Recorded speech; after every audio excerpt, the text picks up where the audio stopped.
My name is Rebecca Bowling, and I am the director of the Drescher Center for the Humanities. And this is our last Humanities Forum of the fall semester, and what a way to go out. I am thrilled to bring you this panel. And I want to thank Ann Rubin, my colleague in the history department, for helping me put this panel together and decide how best to make it work. And really, her help was incredible. It's going to be my job to quickly introduce our moderator, who will then in turn introduce the panelist. Taylor Branch is an American author and public speaker, best known for his landmark trilogy on the civil rights era, America in the King Years, which includes Parting the Waters, Pillar of Fire, and At Canaan's Edge. His latest book, The Clinton Tapes, Wrestling History with the President, 2009, is a memoir of his unprecedented 8-year project to gather a sitting president's comprehensive oral history on tape. Taylor Branch began his career as a magazine journalist for the Washington Monthly in 1970, moving later to Harper's and Esquire. He lives in Baltimore, Maryland, in my neighborhood.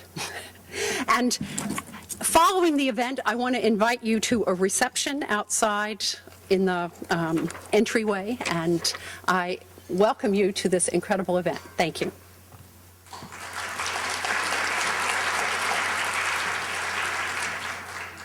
Thank you. Rebecca, I'm happy to be here on the UMBC campus again. I've been here many times. We have an informal panel here on participants and historians of the civil rights movement with opportunity for you to ask questions. It's going to be an informal panel of reminiscence among people who generally know each other. So I'm going to get right to it and introduce them for 15 minutes each of remarks, and then we're going to have discussion and questions for whatever remaining time we have. I will twitch when we get near 15 minutes for each person. We're going to begin with Andy Lewis, who's immediately to my right here. He is a former graduate student of the person to his right, Julian Bond, who will come last at the University of Virginia.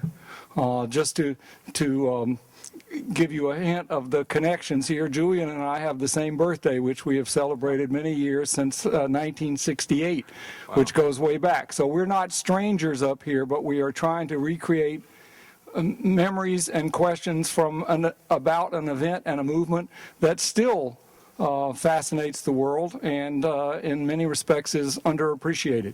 So that's why we're here, to try to talk about it in your presence. Andy Lewis actually wrote a book with Julian, a book of memoirs and portraits of people who were in the movement called Gonna Sit at the Welcome Table. More recently, he has his own book out from when he was teaching after Julian sent him on his way as a graduate student, called The Shadows of Youth, The Remarkable Journey of the Civil Rights Generation. Andy has left the academy, I think I can say this without upsetting Freeman, to become the book editor for the Hollywood Reporter.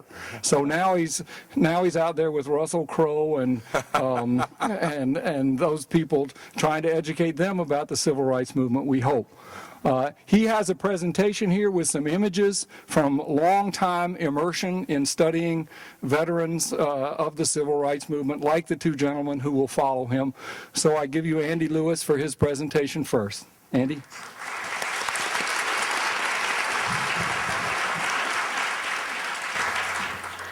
Thank you very much for having me. It's great for me to be here with such a distinguished panel. And, you know, one of the things that's inspiring to me is everything that I think about the movement is possible because of the work of Taylor and Julian, and the things I think about the movement, even if they don't agree with me, is possible in part because they did so much spade work before I came, allowed me to take shortcuts in some ways and to refine my thinking about the movement. I wanted to talk for a couple minutes. I have some pictures.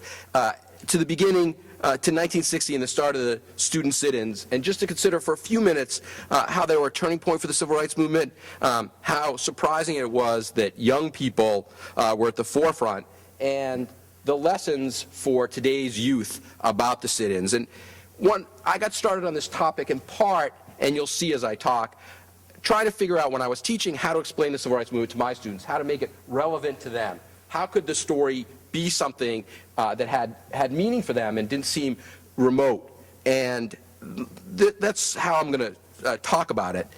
And you can see at one point my niece influenced me with PowerPoint to try, and I apologize for that.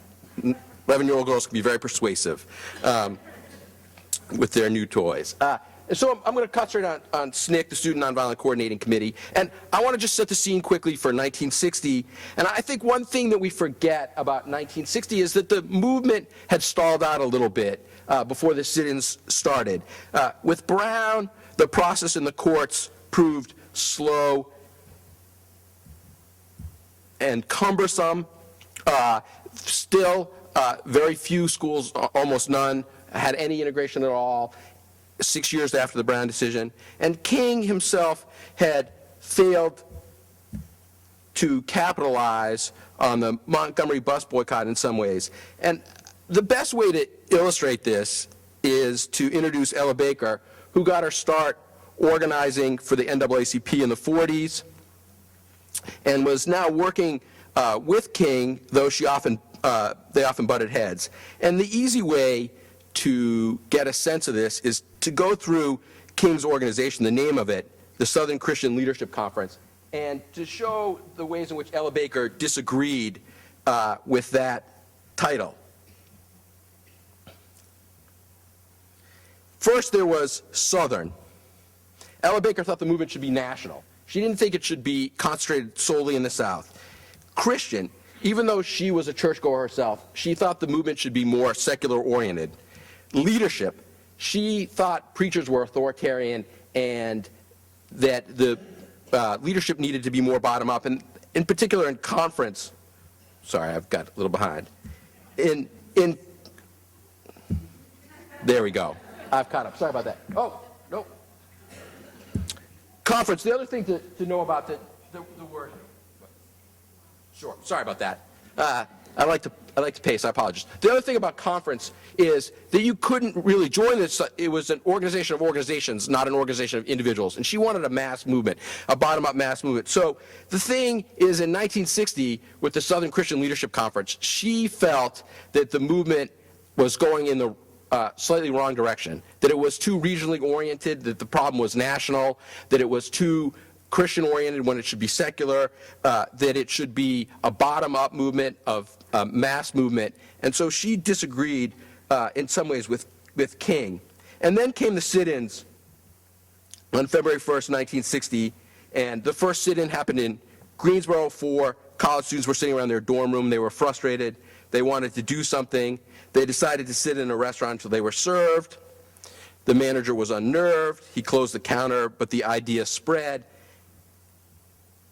And we can see here how the sit-in spread like wildfire over a course of a few months. The stars are where sit-ins happened between February and April of 1960.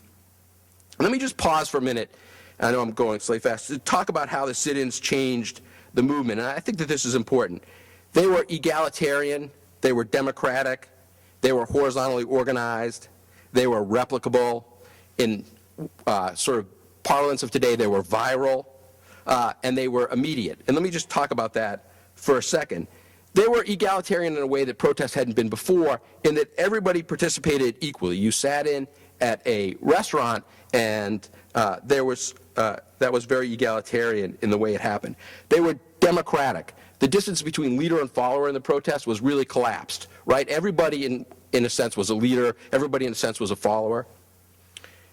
They were horizontal. They didn't have a big organizational structure in a lot of ways.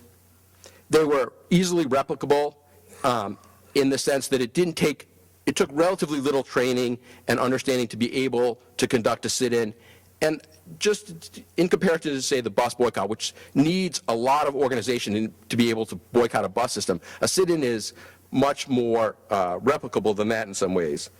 And that made them viral. And the other thing about the sit-ins is that they were immediate.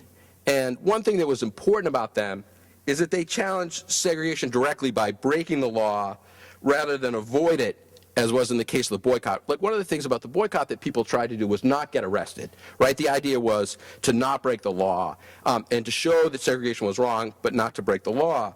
One of the things, and if you think about the Brown decision, that was using the courts to try and bring about change, again, within the law. One of the things about the sit-ins that was really important was, and what changed, was that young African Americans were breaking the law. We're trying in some ways to get arrested to show the immorality of segregation. And that marks a really important turning point, and it challenges the institution in ways it hadn't been challenged before.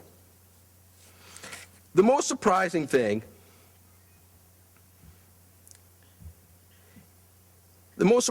in some ways about the sit-ins is they were led by young people. And here I have a quote. In a couple years before the sit-ins in 1960, E. Franklin Frazier, an eminent African-American historian, wrote a book about the black middle class, and he was concerned about the prospects of social change, about a social movement, and he was worried that the middle class, the African-American middle class, wasn't going to be the leaders he had hoped for in the civil rights movement. And in particular, he was concerned that young people were the least likely candidates to help lead a social movement. And this quote is about young middle-class African Americans, less concerned with the history or the understanding of the world about them than with their appearance in the next social affair. Money and conspicuous consumption are more important than knowledge.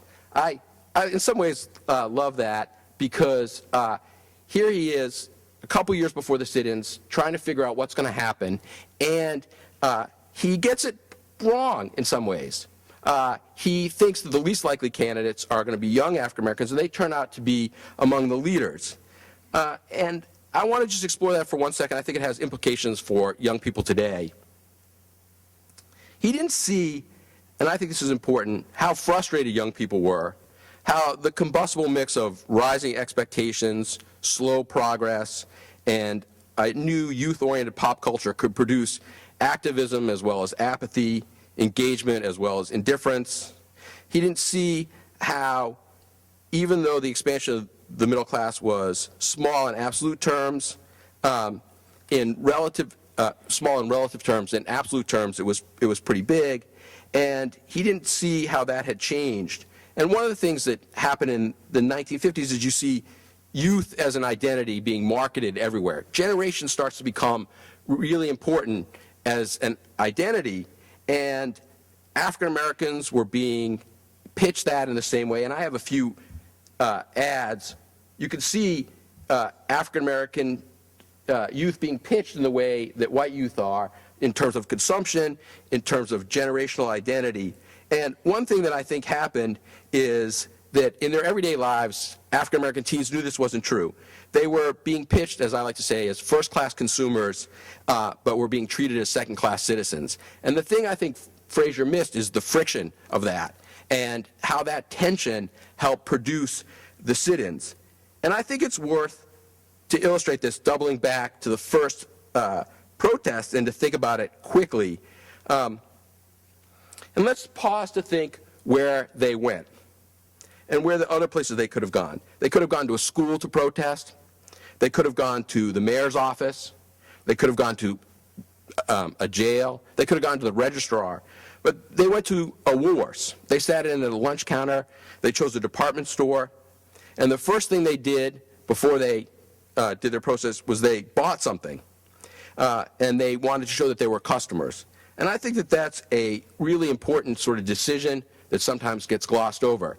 This link here between consumerism and citizenship, right? They bought something, they had a receipt, I purchased something, I am a citizen. There's a kind of link there that is new. And I think it's worth sort of pausing on that. And another thing I want to just say quickly about the sit-ins, when we're thinking about how they were different is they start in urban areas and spread to rural areas, right? And that in many ways, segregation breaks down first, or is challenged first, in places where it's already starting to break down a little bit. In urban areas where it's fraying a little bit, where it's harder to enforce the color line in some ways, and where there are relatively more opportunities for African Americans, right? If we thought about it, we might say, well, it started in the rural area where it's worse. But in some ways, the sit-ins show that that's inverted, that it starts in the urban areas and spreads out to the rural areas. And so we can see how change is happening.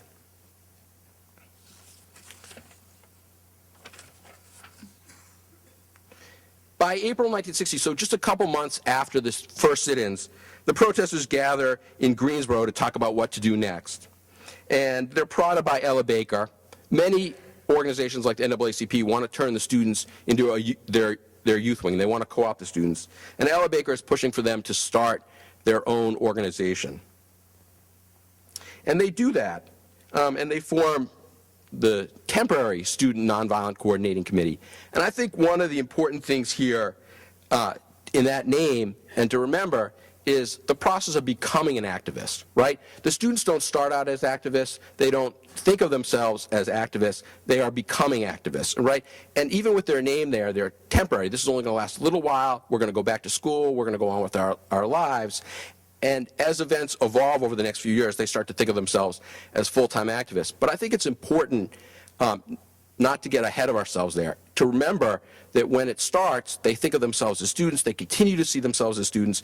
After the protest, they go back to class, and it's only the process of involvement that they become activists, right? Activists are made, not formed, and I think that that's a lesson that we sometimes forget when we look back on the civil rights movement.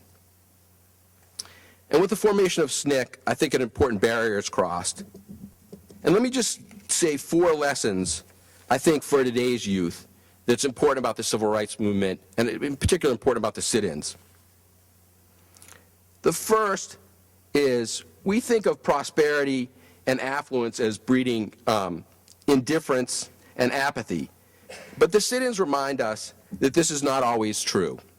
That prosperity, relative prosperity, can also breed frustration, impatience, and activism, right? What we see with the first sit-ins is college students, relatively middle-class college students, certainly even the ones who are not in the middle class are aspiring and are going to, by virtue of going to college, are going to be in the middle class.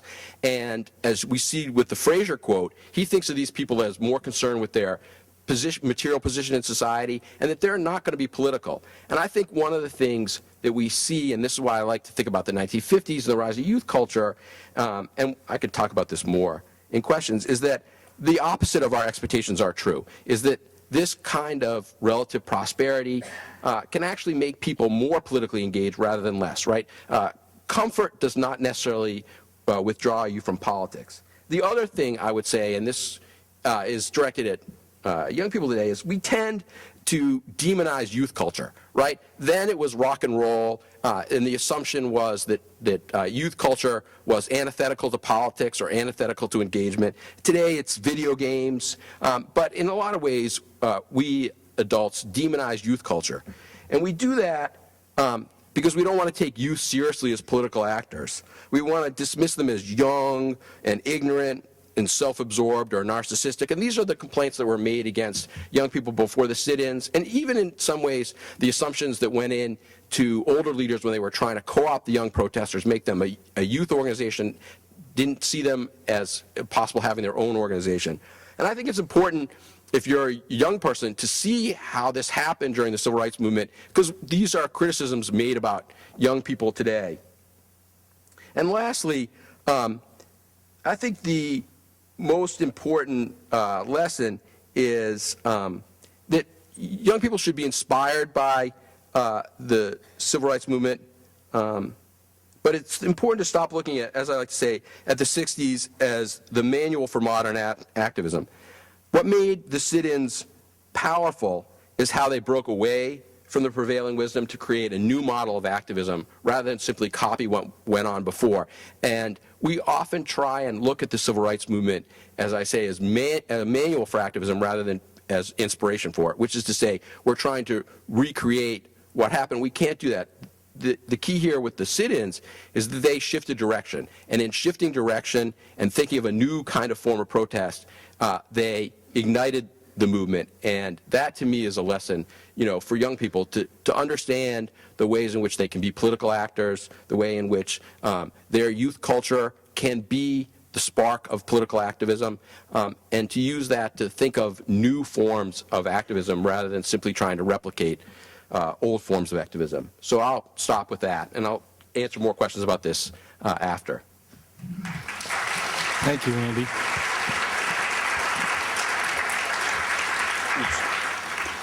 Thank you, Andy.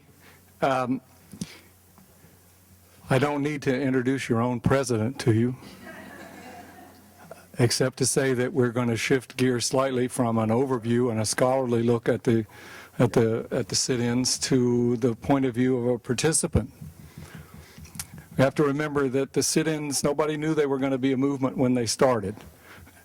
And one of the first things that people forget today is what a movement is, because the watchword of politics today is spin, which is something that's not moving at all. It's just spinning. But a movement is something that starts when you are moved and then it grows.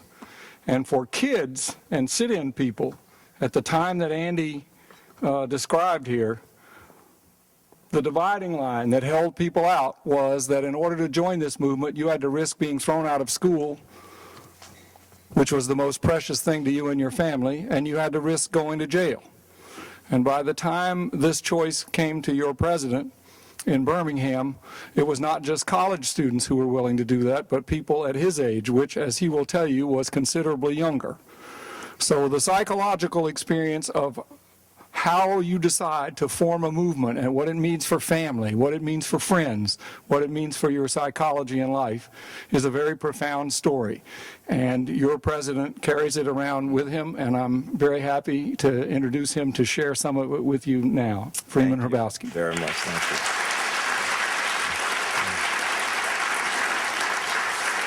If you have not figured it out, it's just been in recent months that people have found this picture. I'm a little chubby-faced kid in the back, next to the last kid. If you look hard enough, it's actually me when I was 12 years old. And in that picture, that was before we moved off and had younger kids going to one kind of jail and others going to another. This is a very special day for me. I had the experience of talking about my experience with the civil rights movement in the Low Lecture some years ago. What you should know is that I should give Taylor some credit. I had written a piece. I was invited to write a piece on growing up in Birmingham. And as a part of that piece, I talked about my experience for the first time. And that was some years ago. It was back in the 90s. And literally 30 years had passed.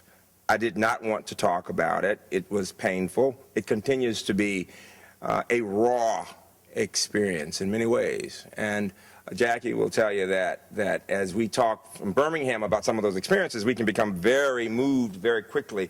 And Taylor had seen my piece and wanted to send it to Spike Lee.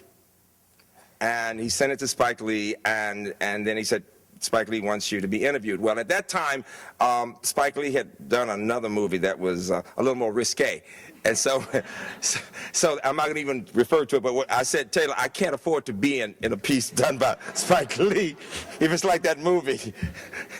And I'm sure students will start Googling very fast. And yet Taylor said, no, this is good. He has the right attitude. And I spent a day being interviewed by Spike Lee, and it was a very painful experience, but it was cathartic.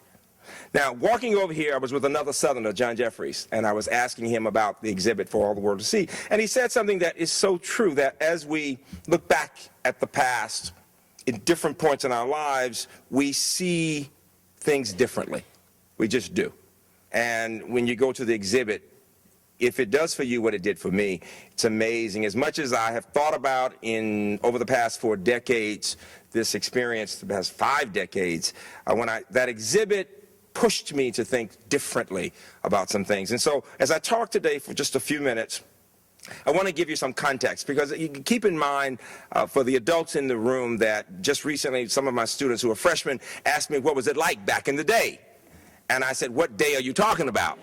And they said, when you became president, back in the day, 1992. I said, well, that was just 1992. And I said, how many of you, because they were laughing, I said, well, how many of you had not been born? Nobody in the room had been born in 1992. That puts in perspective. Then you go back to 1963. And so what you need to understand is that different children of color, like white children, had different kinds of backgrounds. I was as privileged as a child of color could have been in the Deep South in the 50s and 60s. I had educated parents at a time when perhaps 2% of blacks and 11% of whites had a college degree. My parents were teachers. My father stopped teaching because he could make more money as a laborer, but he was still teaching in the steel mill. But what's interesting is that they were people of great faith. We were in church all the time. I grew up in a neighborhood that had people from Condi Rice to Angela Davis's family. This is the range of middle-class thinking, and Alma Vivian Powell, and the conclave. This was middle-class people who were buying their homes, who were limiting the number of children they had so they could do the best they could for the 1 or 2 children they had, quite frankly, so often. And they were worried that somehow somebody was going to upset the cart. And so when people think Dr. King is wonderful and he did all these things, a lot of people were not comfortable with Dr. King. As much as we were proud of him with all of his credentials, and it's amazing that there were big arguments among people who are saying he's going to take progress back in the other direction, he doesn't understand what we're going through here, and others who were saying, well, we need to look at it. And the point for me was this, that people tend to think the world is as it will always be. If you think about it, as the world as it always will be. Now, it just so happened that my mother had been a rebel a long time. She was always proud of the fact that she had been fired from her job as a teacher in Jefferson County outside of Birmingham because she tried to organize some teachers for something called equalization of teacher pay in 1948. And I was born in 1950. And she always said, I was born to be in the classroom. And she was the kind, and she even fought this rule that said if you became pregnant, even though she'd been married 10 years, you had to stop teaching. And so she was thin enough she could hide the pregnancy until about the last 2 months. And she kept saying, this child is meant to be in education, right? And she would always say that. But she always talked about the fact that she got to the Birmingham schools because the colored superintendent, he was called the superintendent of colored schools, ended up being my godfather, and he hired her because he was so impressed because she was just that bright. But equalization of teacher salaries had everything to do with the fact that people could have the same level of education, have the same jobs, but the pay of black teachers was substantially less than the pay of white teachers. And the point was, teacher salary should be the same thing. Well, that was the context of my background. And so when they made me go, I did not want to be in church in the middle of the week, and yet we were always going to Alabama Christian Movement meetings. The kids didn't want to be there.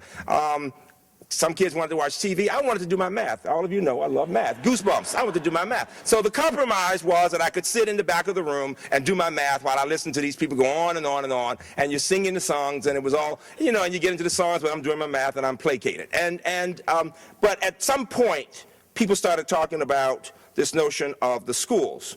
And I had already had big fights in my own school. Not fights, but I had gotten into trouble because I would peel the paper back of the school book and realize it was a hand-me-down book from the white schools. And I'd get really upset. And the second grade teacher said, I said, why would they give us their books? Why don't we get our own new books? And it was amazing. She said, first of all, I told you not to peel that paper off that book. But then she said, the book may be second rate, but you are a child of God. You're first rate. Get the knowledge and get over it. And the same thing had been said to me when the governor stood in that door at the University of Alabama and wouldn't let children like me go into the University of Alabama. And kids watching this on TV, we cried because it meant he was saying we were not good enough to go to that university. And I said, Mama, why does he hate us so? And she said, that's his problem. Your challenge is to get the knowledge. And she said, you don't have time to be a victim. Get over it. It was that empowerment kind of attitude. So here I'm sitting in, and this guy says that if the children participate in this march, America will see that even children know the difference between right and wrong, and that children are interested in getting the best possible education. And that was speaking up my, I stopped doing my math. It was really big. It was, you know, and wow, I mean, I was so impressed. He was so eloquent, but all of the speakers were so well-spoken and authentic and compassionate. And kids couldn't help but say, wow, I'd like to talk like him. Wow. And amazingly, as time went on, by the time I got home that night, I had decided, I want to do what he says. I want to participate. Now, it was the second day of the march. The first day had been really frightening because they were using those fire hoses and the dogs. And it was scary. But the idea of going to a better school was so amazing to me. I told my parents, I'm going to go. I'm going to march. And they said, absolutely not. And I said, you guys are hypocrites. And my dad said, go to your room. Because at that time, young people, you did not talk back to your parents. You did not do that. And I was really upset. And it was the next morning they came in. And it's hard to say it because they came and sat on both sides of my bed early that morning. They had not been to sleep. They were so moved by what was possible by their only child, their only son, considering doing this, and they came in and said, it's not that we don't trust you, we don't trust those people if you go to jail. But if this is what you want to do, we'll put you in God's hands. Now, this is what I want you to hear.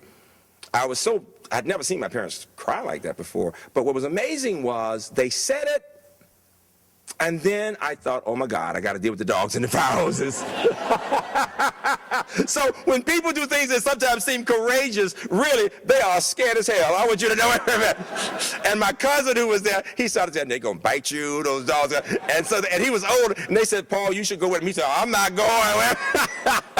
But at that point, I couldn't turn back. And I learned, and my church was a sister church to the 16th Street Baptist Church, and they were teaching us songs, and they were teaching us how to be orderly and how to be organized, and it was amazing. It was almost like professional development. How do you deal with chaos and police and dogs, and as a 12-year-old, how do you help other little kids who are younger? Because you see here, most of these kids are a little bigger than I am, and I get off to a group by myself with younger kids because we were going into a juvenile place versus the place for other kids. Now, I was a little more mature because I was in the 9th grade. I was 12, but I was in the 9th grade. And so I was taught to lead my group when we got there. And we were literally taught the songs. And I've been, and we didn't have voices, but I ain't gonna let nobody turn me around, turn me around, turn me around. I ain't gonna let nobody turn me around. Keep on a-walking, keep on a-talking, marching on to freedom land. Now imagine hundreds of children singing, trying to keep out all of this chaos. And it was amazing how the music elevated us and inspired us to just keep going and marching and walking. And I got up to the street, to the steps there, and there was the police chief, Paul Connor. He was a mean-looking man. Woo!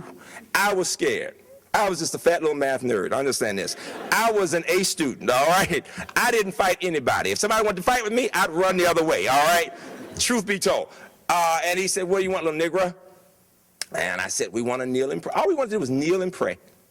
And he literally, I'll never be here, and he just spat in my face and picked me up and with the others, and they threw us into the police wagon. And I literally spent 5 days there, awful 5 days. But what it taught us, in the middle of that time, Dr. King came with parents, and they sang all the songs. And then he said, what you do this day will have an impact on generations yet unborn. And we all just kind of cried. And I will tell you, when we got out after the 5 days, within the first day we were put out of school. The school board said if they went to jail, they can't be in school. Now, in all this time, a lot of middle-class people were very upset at children because they wanted them in school. Understandable. Others were saying, no, this is an experience for them. This is about democracy. And what my principal did, as he had to put us out of school, which was really embarrassing, it was so awful, he was brilliant. He called the entire school together. And he used the format, he had no choice, he had to do it. He used the format of the National Honor Society induction. And he called every child up as if he or she were a hero, and then had us have a standing ovation, and people cried. And he talked about the road of civil disobedience. That's the civil rights movement. Thank you all very much.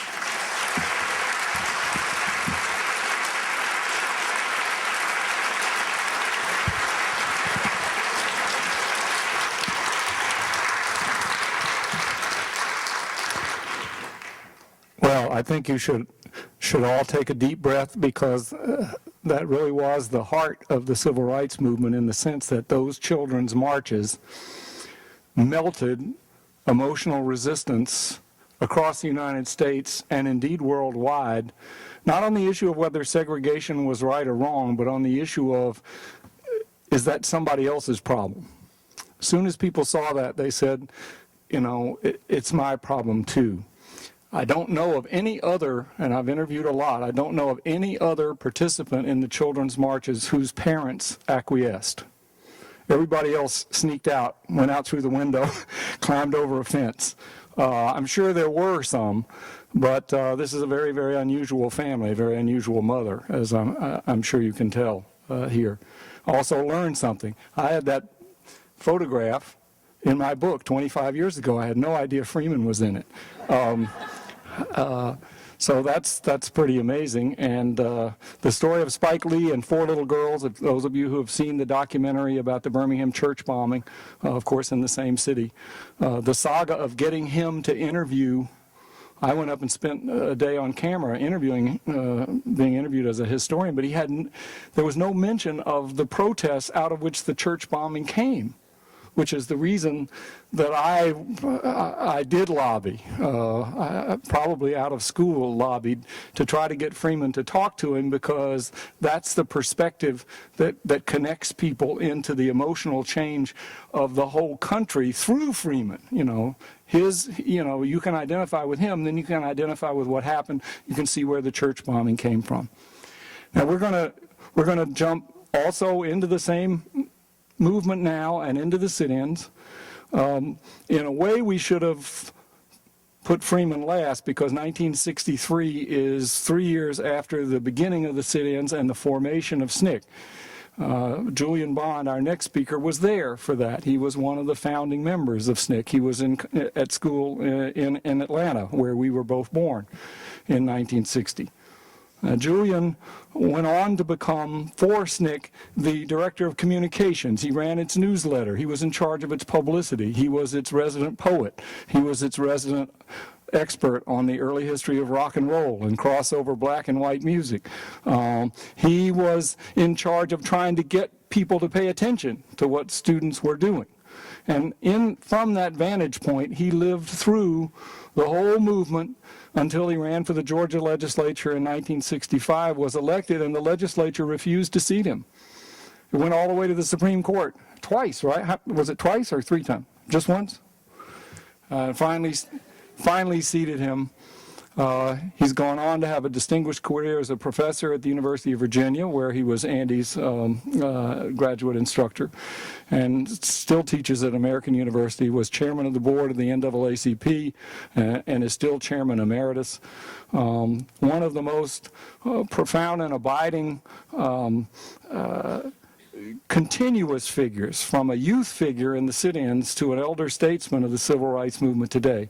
So Julian can talk with us from his point of view about what it was like to be there at the founding of SNCC, and how it evolved over time, starting before Freeman got involved as a much younger person, through the time when young kids get involved, and then through the height of the civil rights movement. I give you, as a great honor, Julian Bond.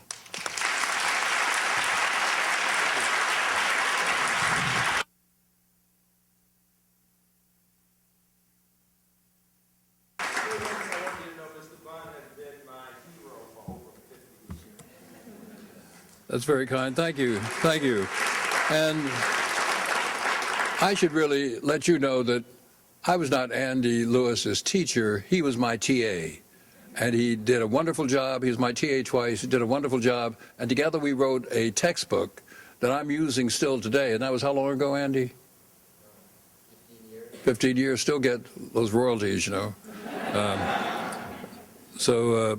And I haven't seen him for a number of years, and great to see him again. Saw Taylor Branch last night, who was kind enough to come to an event in D.C. I participated in, and great to be here once again.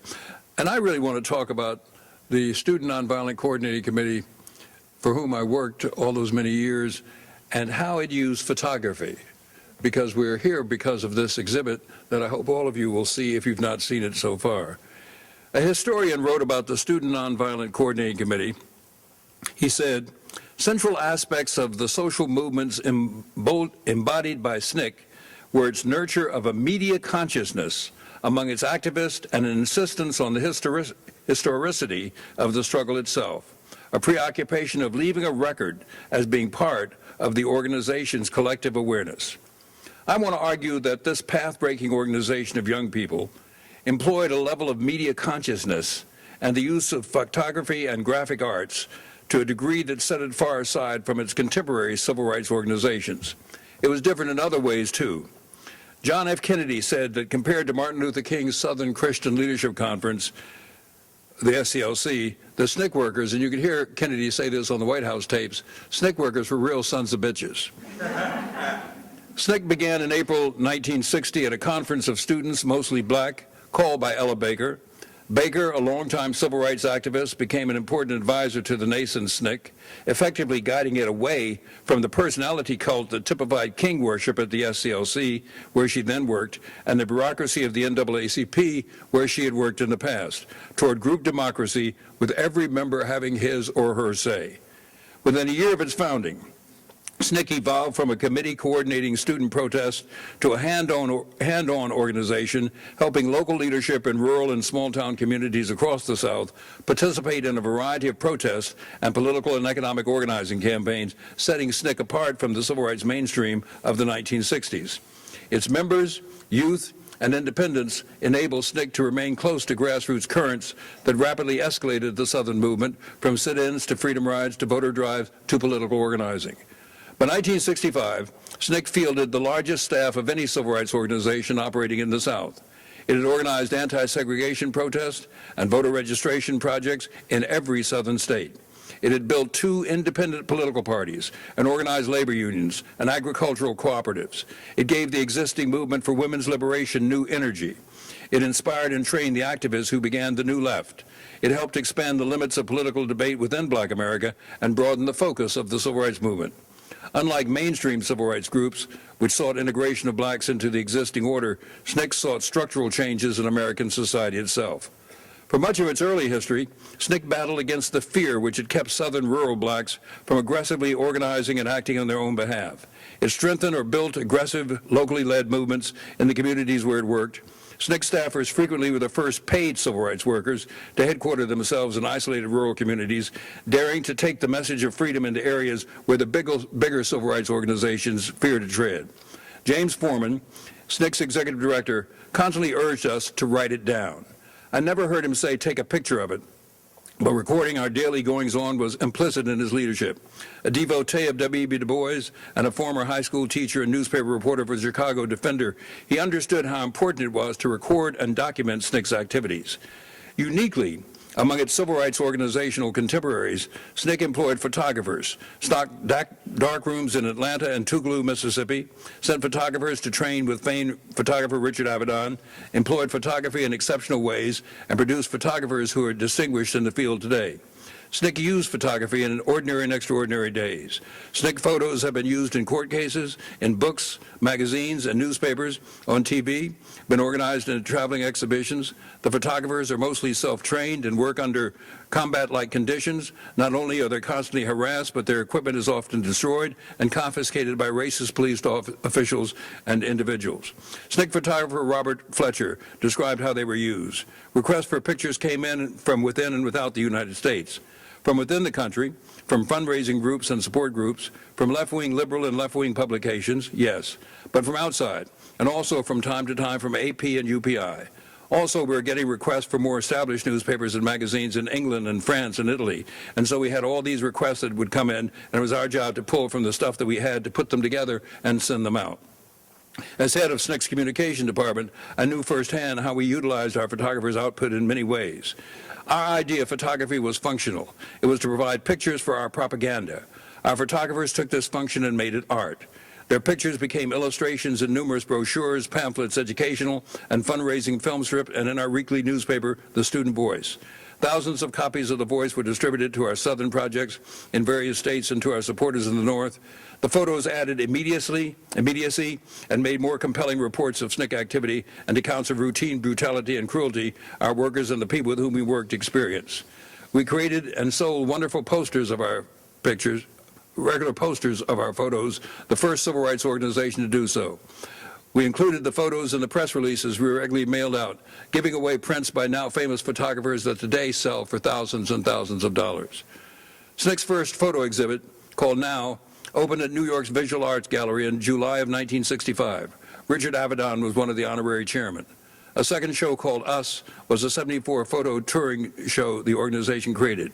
George Love, then director of the Heliograph Gallery in New York, and Betty Brown, editor of Popular Photography magazine, designed the show. It opened in February 1967 at New York's County Cullen Library, sponsored by the Schomburg Collection, with photojournalist Gordon Parks as sponsor. Both shows toured widely. The list of photographers employed by SNCC or associated with SNCC is lengthy. They included Charles Cobb, Fred DeVan, Robert Fletcher, George Pry, Doug Harris, Rufus Hinton, Julius Lester, Danny Lyon, Herb Randall, Buford Smith, William Squire, Mary Varela, Clifford Vause, Tom Wakayama, and Sean Walker. I'll tell you a story about Rufus Hinton. Was a 19-year-old kid when we sent him to New York to spend 3 weeks with Richard Avedon. Richard Avedon, you know, earned his living as a fashion photographer and did other photography on the side. And he took Rufus with him to a fashion shoot where he's taking a picture of a beautiful model, beautiful woman. Rufus described her with clothespins in her dress and back so that her dress would be smooth and tight. And Avedon had this big camera, you know, with a hood, and he got under it and looked at it and came back up and looked at Rufus. He said, "This bitch thinks she's pretty. Watch this." I always wondered what he was thinking about. I remember seeing some movement photos for the first time and marveling how powerful they were. They're more powerful now. They summon the bravery of ordinary people to do extraordinary things, to risk life and limb, to secure democracy for themselves and their neighbors. They remind us of what we were and of what we hope we can be again. Thank you.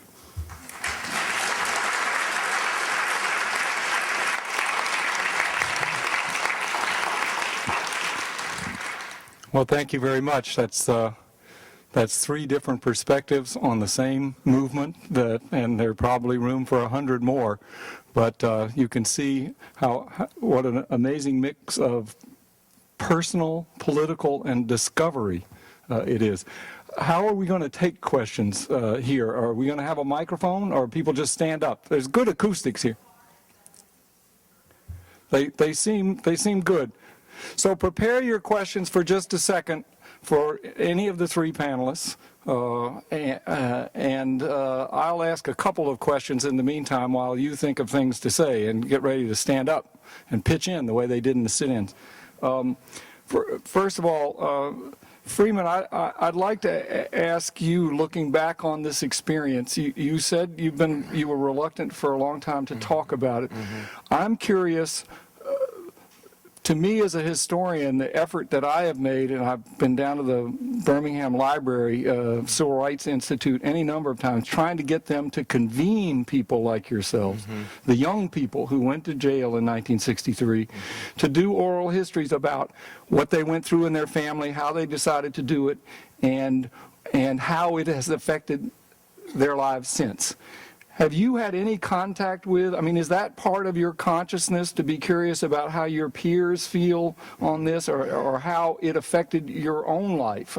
Your life was on a trajectory anyway, but I'm curious about this as a social phenomenon for your life going forward. You know, let me say two things. It's still very hard, students, to talk about this, and I push myself to do it because history needs to be examined. We need to look through the different eyes because we learn things about ourselves and about the possibilities in the future.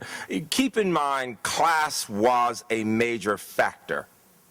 We don't like to say that, but within any group you have different classes, and people who said to my parents they were very bothered that they had allowed me to go. A, students don't go to jail, number one. Number two, we don't want anything to disrupt what's happening in the banks and our homes.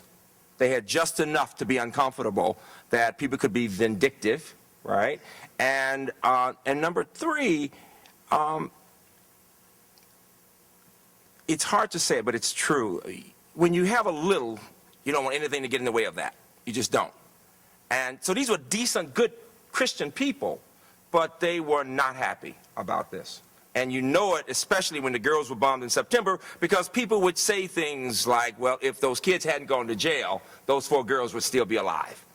That's how hard it was, if you can imagine that. The only thing I will tell you this, you talk about taking history, so during that period, we were in some ways really in a difficult position, the same way as I've said to students, I felt when I supported the children for the tuition issue recently. I got the same kind of mean-spirited. We were getting nasty calls from whites, but you'd be surprised how mean-spirited people who are scared can be. So that's the first issue. There were very few middle-class kids. I can almost name them.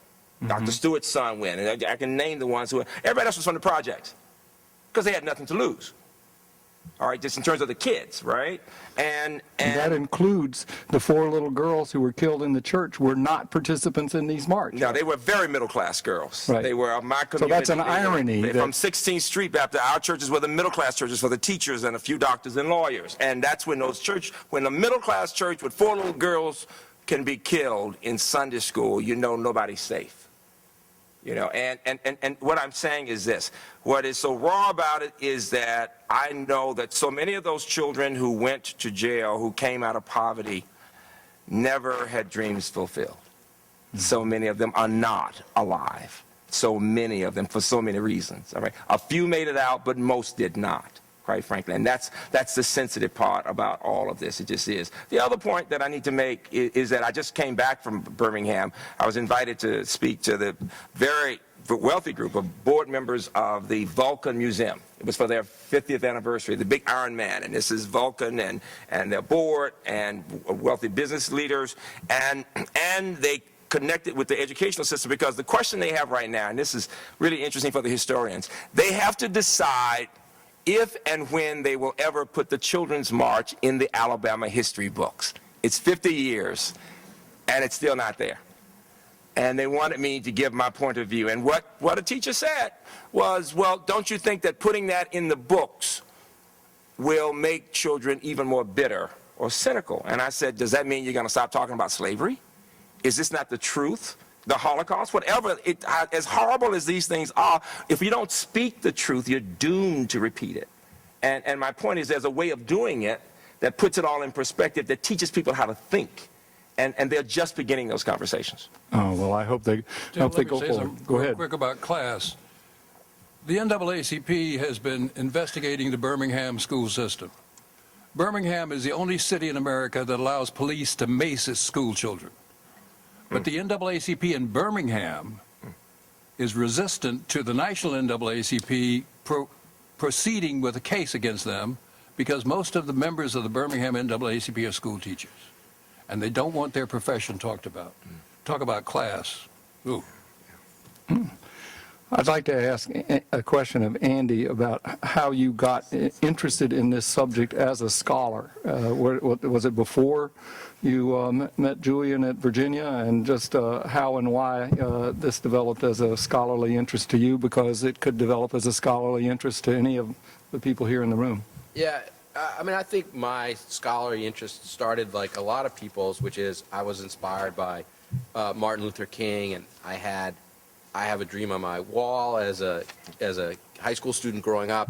But then when I got to college and grad school, that's not enough to sustain you. I got interested in other questions like why did it happen when it did, and how were different groups involved, and you start asking sort of deeper questions. And for me in particular, the Student Nonviolent Coordinating Committee became my kind of heroes, because I was tremendously inspired by the story of these college students who stood up, and I was just really curious as to who they were, why they got involved, what motivated them.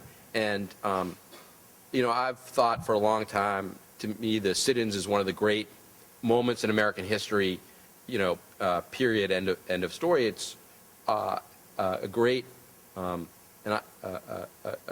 inspirational moment. And so I've just tried to, that sort of sustained my interest for a long time. And as I said, what carried me over was teaching about it and realizing, it was in the past for me, but for my students who were born in the 80s or the 90s, it was really far ago, and it seemed really remote to them. And so what's really sustained me is just trying to figure out a way to talk about it that I think is relevant to somebody who's 18 now, and to talk about these people in ways that make them not heroes but not myths, that makes them, real people. To me, that's just a more interesting story. I agree. Let's have anybody with a question from the audience for anyone. We have lots of people who are curious about this movement, curious about the sit-ins, curious about studying it today. Yes, sir.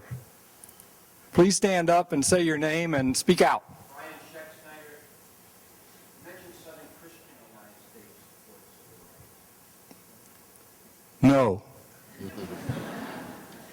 They really couldn't afford to because there was too much politics that I saw. I mean, there are famous examples in, for example, Florida, St. Augustine, Florida, where the bishops were active segregationists. The Bishop of Alabama during the Catholic bishop. The Episcopal bishop, now that's somewhat different, Bishop Carpenter in Birmingham, is the man to whom the letter from Birmingham jail was addressed. Was to him, because he had written a letter saying to the newspaper saying, ignore these protests, they're untimely, we're making progress, we don't need any of this. And it upset Dr. King so much that, as his aide said, his cup ran over with those white preachers. So by and large, the higher up you went in the hierarchy of virtually, there were exceptions in some of the Protestant denominations where the leaders themselves became activists in the civil rights movement. But in the Catholic Church, I'm sorry to say that by and large wasn't true. The exception would be, just from personal experience, in my neighborhood we had a Catholic high school, and it was always amazing to me that some of the teachers were white women nuns who lived in that black community and were loved, dearly loved by people. The other, and just talking about the role of women, because there's a lot of sexism in the civil rights movement in that period, we know that, but the fact is that during the bus boycott, the women, many of the women would drive the cars, because my mother was constantly driving a car to help people get to work who had to use the buses. And what she came to understand from some of the women who were maids in the wealthy white areas was how supportive white women, a number, were of people who worked in their homes, and sometimes had to do it without even telling their husband, quite frankly. And there was a sense among African Americans that there was another level of sensitivity and understanding among women, not all, but a number of women, who did things that were far above what they needed to do or had to do, but did it because they thought it was the right thing to do. Mm-hmm. And I saw that just on a personal level. But the Catholic high schools, Immaculata High School, that was Holy Family High School, it was the only place I ever saw white people in my neighborhood. And these were white nuns who lived there in the home next to the which was very different for us. Anybody else? Yes, ma'am, in the front row, yes. Hi, my name is Denise Dubin, and Well, they're just sort of standard ways to get involved, which is to go to one of the multiple organizations that are engaged in these kinds of struggles, these kinds of fights. The NAACP just one of many. And all of these organizations want help from young people, older people, rich people, poor people, any people who can lend a hand, who can bend their shoulders, who can do something to carry the fight on. But Andy is right that you can't say, boy, look what they did in the 1960s, why don't we do it again? Some of the techniques will always be good. Picket lines are always good. Marches are always good. Those will never go out of fashion. But you can't think you can repeat what we did in the 1960s and have it happen in the same way, in the same form, and it just won't work, I don't think. So I think it's fairly easy to become involved. There are many, many organizations that are crying out for somebody to come along. All you have to do is call them up and find out where they are and go up and show up, and they'll be glad to have you. Yeah, two points. In the paper I wrote on growing up in Birmingham, I wanted to address the issue of what students could do, high school and college students could do, because they're saying we don't have a chance to do this. And I said, the answer is service.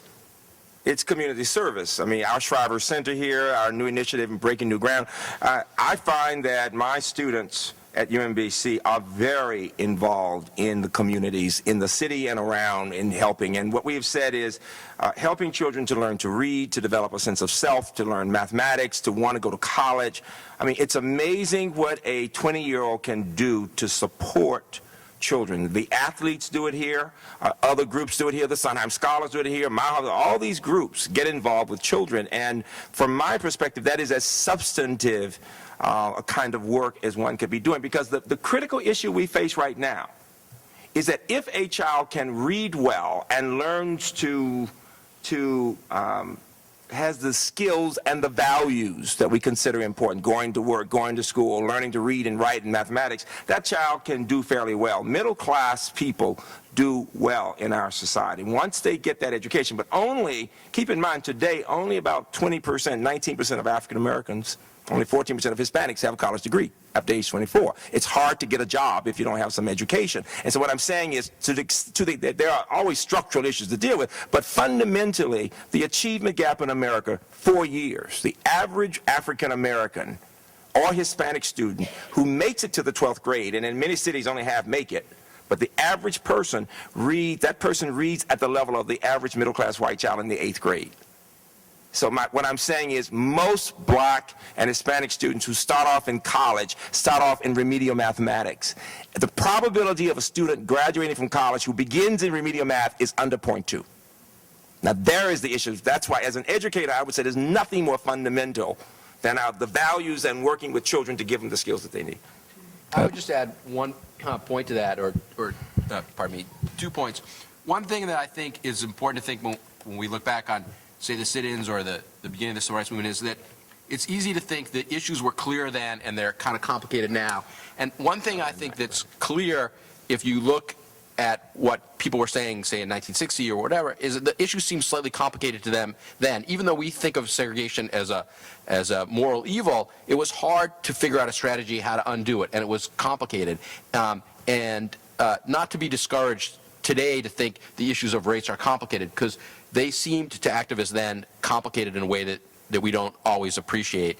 And the second thing I would say about the sit-ins as for today is that before it sort of became a bumper sticker, the students in the sit-ins did thought globally and acted locally, which is they saw a larger problem, which is a segregation. And they tried to just change, the lunch counter in their town, in their neighborhood, and that spawned a bigger movement. And so when you get involved in service, you keep in mind, it sounds like a cliche, think globally, act locally, but it's true. And if you do that, that can sort of have a ripple effect and create something larger, that you don't have to start with the idea we're going to change the world.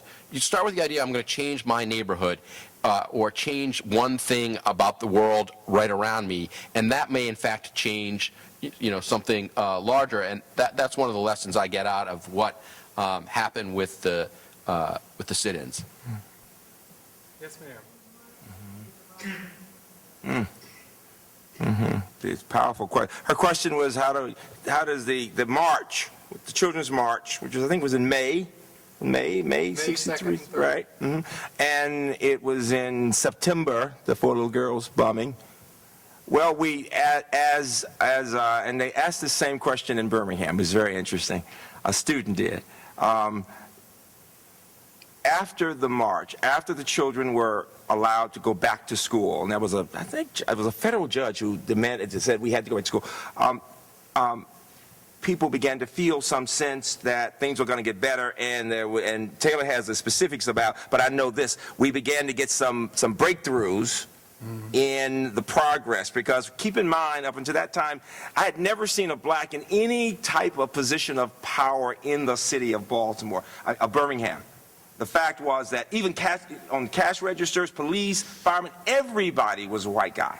All right, you know, I mean, and so part of the demands were that people would begin to get some of the jobs in the city. In our communities, everything was all black. You're a black doctor, you're a black lawyer, everything. But, you know, I said in NIH this morning, quite frankly, we had a black physician in our community, and he had an office in the house. But when we went to the hospital, we had to go to the basement.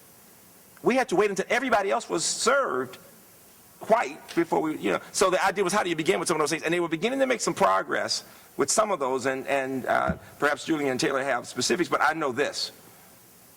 People began to feel, blacks began to feel some encouragement, and a number of whites began to get really upset. And it was in September that Friday I had seen Cynthia, and she was one of the really nice kids to me. Remember, I was this fat little kid, younger than everybody else, you know, and they were always upset because I was so excited about math. But she was sweet to me. And she said bye, and I said, see you Monday. She said to me, see you Monday, right? I remember that so well. And that Sunday, I'm at 6th Avenue Baptist Church, which is at 6th Avenue and 16th Street South.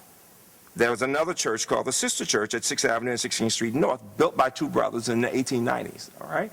These are the two middle-class churches. And all of a sudden, the minister who's preaching gets a note that says, and he reads the note, and it says, I want you to remain calm. He says, 16th Street Baptist Church has just been bombed. And, it was just this moment of, because relatives, parents and children, sisters and brothers, the two churches, very connected families, right? And immediately, the church was let out, and people started driving in that direction. My parents took me home. My mother took me home. My daddy went over. And what's amazing is that it was devastating. It turns out the four little girls had been primping in the mirror in the bathroom. They were going to be ushers, dressed in white. And no way they could have known that someone had put a bomb under the commode. And what was so awful that gives nightmares still is that they began finding, they had identified, they were trying to find everybody, and they couldn't find these four people. They began to find these girls. They found the hand of one of the girls whose dad had given her a ring that morning. And it was the most awful thing of our lives. I dreamed about that hand. It was the most awful thing. And I was selected to represent my school at the funeral. And 3 of the families agreed to have the funeral together, and Dr. King would speak. One family just didn't want to deal with it. And you can understand that one. And it was the first time I'd ever seen a white person in my church. But let me be more specific. What was wonderful, and there were Catholic priests, Jewish rabbis, I mean, from all faiths, white, who came in a wonderful, and they marched in, all of these people of God, and from different races. And it was very powerful, because they were so deeply moved, these people were. And what Dr. King said, Denise's cat, she was the smallest, the youngest. She was 12, the others were 14, I think. Hers was the smallest coffin in the middle. And he looked at the mothers. He had to look at these mothers. And I remember the people saying, these girls would be alive if you hadn't done all this. He looked and he said this, and I knew something he said. I went back and read this. This is why I know the word so well. He said, life can be as hard as steel. Crucible steel. It's crucible steel. God, I remember it was so powerful. I mean, what do you say to mothers? You know, and yet he called on people to build on their faith and to say, the point was they cannot have died in vain. They cannot have died in vain. These were all closed coffins. It was the most horrible experience. And it is as raw now as it was then for kids, for people in Birmingham, because we were constantly being bombed. Bomb Hill, one of the 2 middle-class neighborhoods, Smithfield and Titusville. Attorney Shores was the really prominent lawyer there and family friends, and he had a postcard. There was a postcard that said, Negro home in progress, and the house cost $50,000. And so what did whites do? They began to bomb that house. And so, but from the house being bombed to churches being bombed, if a church can be bombed, how do we know our houses won't be bombed? So we were constantly worried. There were and so that was the connection between the two. And it took a long time for people to stop saying that foolishness, that if you hadn't stirred things up, these girls would still be alive. Julian, one other thing I want to make sure that you understand, though, is that the church that was bombed is the church out of which the marches came. Yes. In other words, the children marched out of this. It Yes. wasn't just any church that was bombed. It was the church out of which. At 16th Street Baptist. 16th Street Baptist was where everybody got together and marched out to face the police. Julian, you got a comment? Every year I lead a civil rights tour. We go in March. And in recent years, I've had Doug Jones, who was U.S. Attorney in Birmingham. He prosecuted the last of the church bombers. And we meet him in the basement of the church, and he's standing right across from where the bathroom used to be, where the little girls were killed. And he plays the tape, the FBI wiretap tape, that sat in the FBI offices for 40 years in a paper bag. Nobody listened to it. Nobody played it, because they didn't want to expose that they had an informer in the FBI. And he plays this tape. And the tape, he explains, the tape recorder was in the kitchen under the sink, down where the pipes are. And you can hear his girlfriend say, "Where were you that night? Where were you? You were out with Waylene." What a name. Waylene, you were out with Waylene, weren't you? And he says, "No, I was making the bomb." Phew, it's scary. Yes, sir.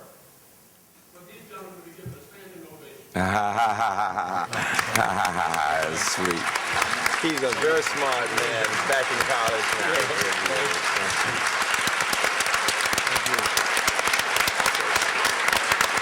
sweet. Very sweet.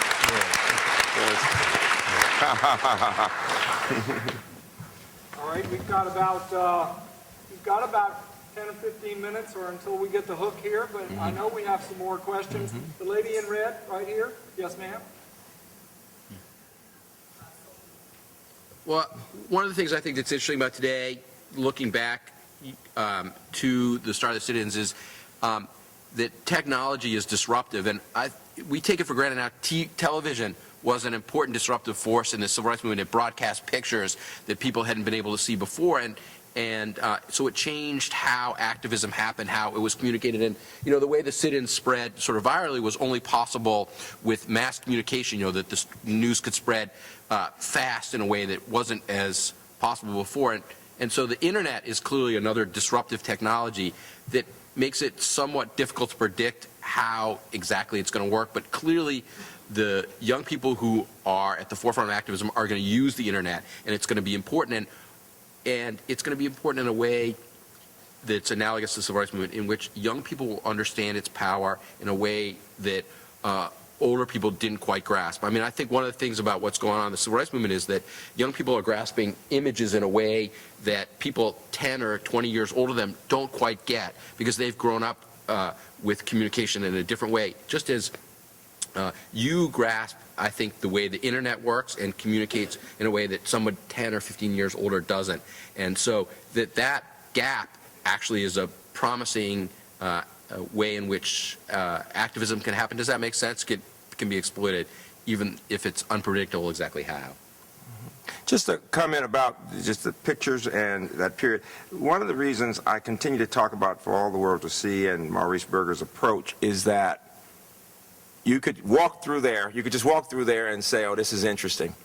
Or you can take the time to focus on each visual image and ask many questions. And what I found myself doing when I saw it in New York, when I saw it down at the Smithsonian, was that I thought I knew the civil rights movement. I mean, I've read it and I've lived it and everything, and yet I found myself looking at pictures and listening to songs and realizing there was more to know. That the more I learned about it, the more I realized there was so much more to know, that I should stop assuming that I understood. that there's so much more to know. And when some of you heard me give the story, and I won't give it all now, but the idea is the only thing worse than being blind is having eyes and still not seeing. It's the saying, you see. So it's easy to just walk by things and just say that's interesting, as opposed to, and for the students, I would say this, as you look at different images and as you hear the music, take the time to think about the context, the values, and what was going on at that time. And I would encourage you to then go and do some research on some of the groups because sometimes we saw things at a time and we might have even been proud of it, and now we look back and we say people had other meanings. They were sending certain messages without even realizing it, the way we do it. And Maurice is very good about going for the underlying meaning in a way that most people are not. And he's pushing us in a way that makes it almost uncomfortable to say, could they really have been trying to send this message? You know, when you look at something like Amos and Andy, you know, there was a time when children watched that, and it was the only thing you could see of color on campus. And what were the messages there? What were the images, you know? And what I think it does is to allow us even to look today at the way people are portrayed. And it can help students and all of us think more critically about what we see in the media, what we hear about people, women, people of color, poor people. There are certain images sometimes given to send messages, and we just assume that's the right way. So take that time to look at things carefully.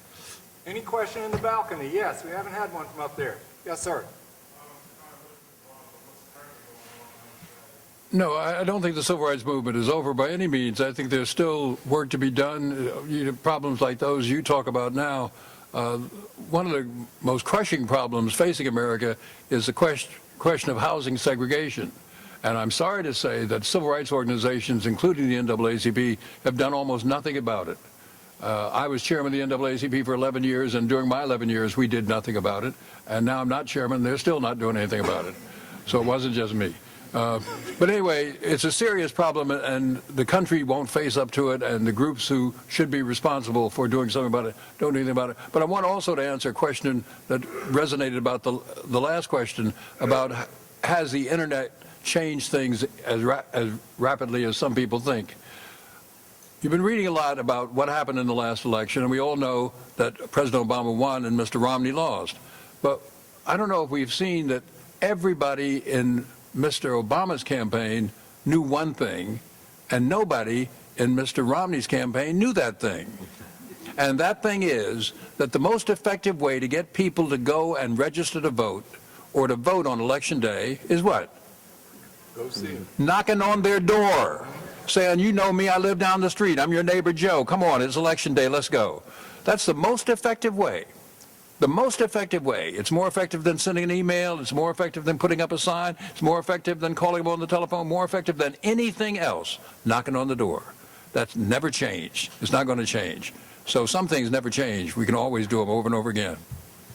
Can I just say two quick things to a great question, two historical things. One is, early on, the NAACP debated housing versus schools. I mean, it was a question that they, even before Brown, when they were trying to figure out how do we attack segregation, and the answer they came up with legally was they thought if we can get rid of school segregation, housing segregation will crumble after it, and it turned out to be a lot more resistant and durable than they had thought, but that they, you know, Thurgood Marshall and his team had thought about this and debated it and thought, well, maybe we should challenge housing segregation, and in fact did bring cases about it, and it turned out to be, like I said, you know, harder to undo than they thought. But their idea, which made sense at the time, was if we can get rid of school segregation, then the underlying idea of housing segregation will crumble a little bit. People won't be as clingy to their neighborhoods because they're rooted in schools. We could see in retrospect that that didn't work. And I would just say one other thing about a great question, which is I think one of the most important things we can do in thinking about the history of the civil rights movement is to erase what you just, the distinction you brought up, the bright line between de jure and de facto segregation. Often when we've taught it and thought about it now, we draw that bright line that there was de jure segregation and it ended and the problem ended. One of the things that I always try to teach my students, and I would emphasize now, is that it's a continuum and that it's not a bright line, and that the movement from the de jure segregation was crumbling even before the laws fell, that it was being undermined, and that de facto segregation, you know, continues to go on. And if we stop thinking about it as a bright line of before and after, and stop as much as I am inspired by the movement, stop celebrating as in some ways as much that victory. We can get back to seeing the continuum in ways of understanding what you're talking about. Not that these victories aren't important, it's just that that bright line obscures other things. Let's try to get in 2 or 3 more. This lady right here has been very agitated.